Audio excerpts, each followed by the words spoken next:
وهؤلاء يفرطون في هذا الشهر هذا التفريط والعياذ بالله.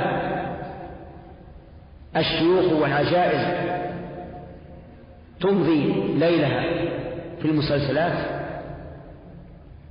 واللغو من القول، بل والمنكر من القول أحيانا. ولست أقول أنا هذا معمما لكل الشيوخ والعجائز، بل في الشيوخ والعجائز ولله الحمد من يبيتون لربهم سجدا وقياما في رمضان وفي غيره. لكن الناس ابتلوا الآن بفتنة دخلت عليهم البيوت ولم يستطع أن يتخلص منها إلا من شاء الله هداية.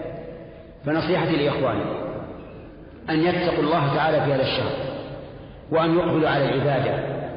وإني لا يغلب على ظني أن قوما انقطعوا إلى الله عز وجل شهرا كاملا في عبادته، صيام في النهار وقيام في الليل وصدقات وقرآن وذكر الله عز وجل، أعتقد أنهم سيجدون تربية وأن هذا سيؤثر على قلوبهم حتى يستقيموا على أمر الله. الله يا أخوان، أوصي نفسي قبلكم وأوصيكم أيضا بأن ننتهز هذه الفرصة العظيمة. نعم.